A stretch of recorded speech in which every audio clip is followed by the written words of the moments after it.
My first encounter with David Ayer was at his house. And he said, he was like, you know, I don't want to just do a superhero movie, man. I want them to be human beings, you know? I want it to be rooted in some truth. I worked really hard to create a grounded film so you could feel like you could drive down the street and look down an alley and see Deadshot doing his business. Or pass Harley Quinn, you know, in another car with Joker, which may not be a good thing.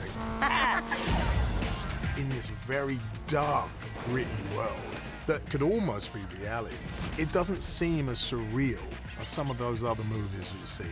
I have a vision in my head, and my job is to explain and translate these things I see in my mind into things that can be sewn, built, painted. Great collaborator was Oliver Scholl, the set designer. He pulled me in directions I didn't want to go, and I pulled him in directions he didn't want to go. And the end result is spectacular. Superhero stories are inherently fantastic, but the approach was very realistic. Sometimes even downplaying elements, where normally you would have gone like a bit more shiny. To say, no, we're not going to go that way. We're going to stay very grounded with it. Clear for transport. Welcome to Bel Rey Special Security Barrack. Here to assist you in any way. Bel Rev was a design that Oliver and David came up with. And of course, it's set in the swamp, but there's so many different ways that you can execute that. Hey! You get it!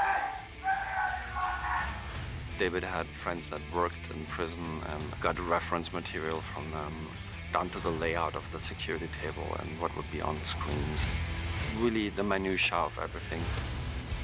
And that kind of authenticity, and that's a real testament to David's process and wanting to make sure there really isn't any detail that's not too important, because they're all important. We're going live with Task Force X. Pull them.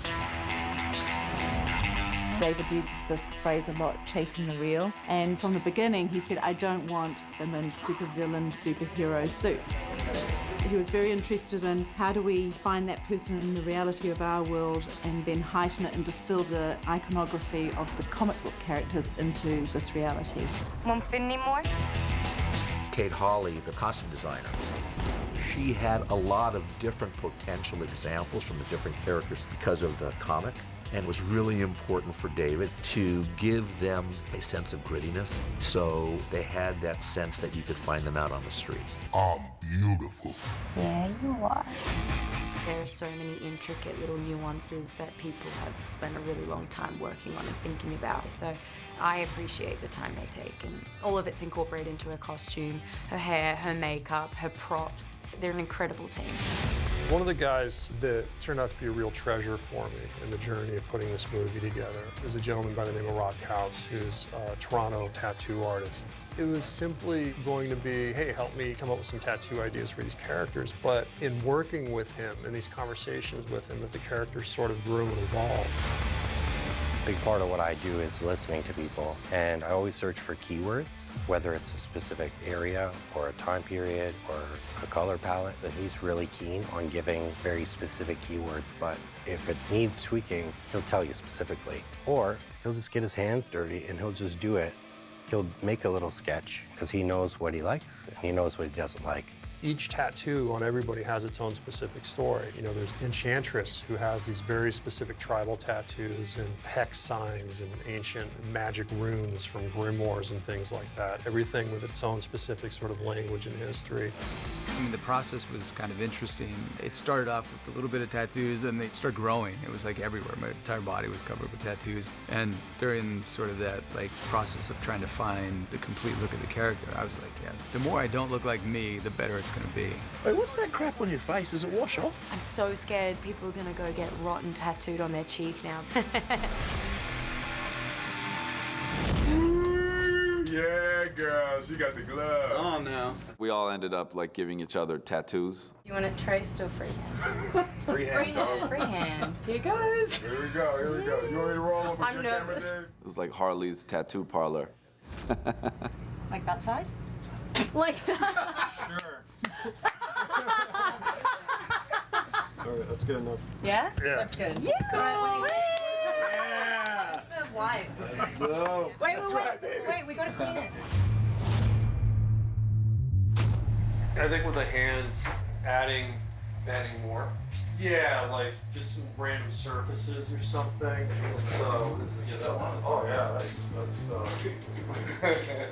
yeah, that's good.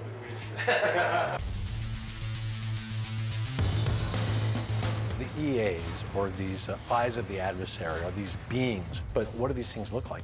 So we were really in the beginning kind of fumbling around, right? You throw stuff up on the wall and see what sticks. One day, David Ayer came in, he was like, God, I had this insane dream last night. And he took a marker and he went to the whiteboard and he started drawing.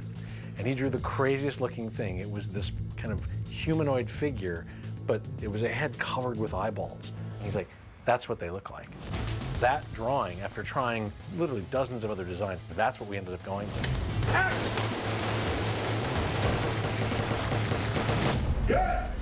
So you guys then tactically move into this space. David Ayer is going to do a single comic book film. Suicide Squad is it, because he's got that military background. He has the knowledge of how it would work, and he brings that side of it, how a mission would actually lay out. So all of that stuff feels very, very real and authentic because it is authentic. These guys have SIGs. These guys are gonna have blocks. A couple of buddies of mine who are, former Navy SEALs came in to help me out with the show and to train the actors in weapons manipulations and small arms tactics so that when people are doing things on camera, they're doing them correctly.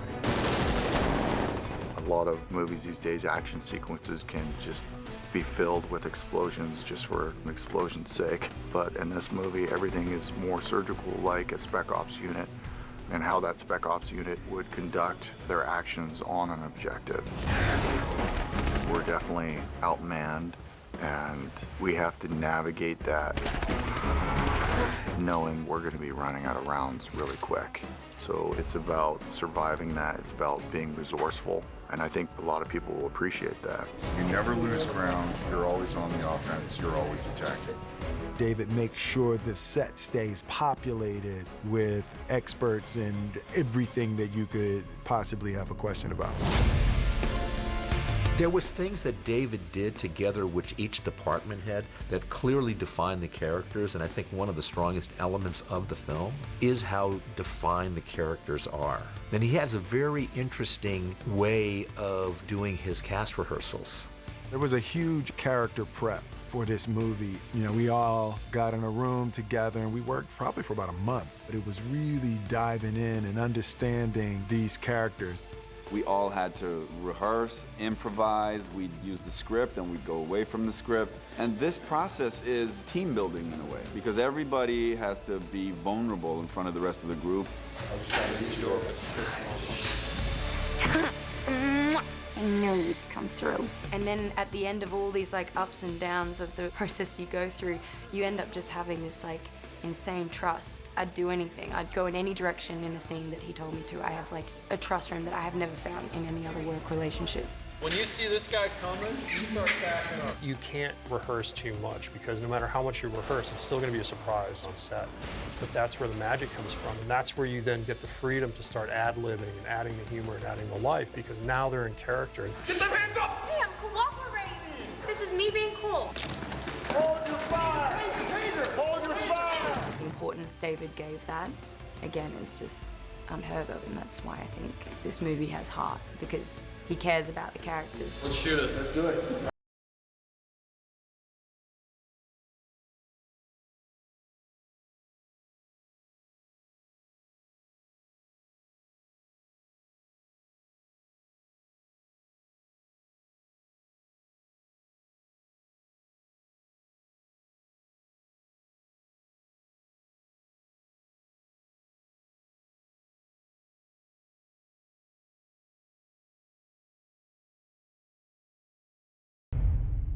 You don't like that angle. The angle sucks, right?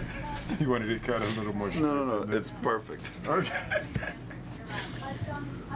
It's just an odd angle choice. That's terrible.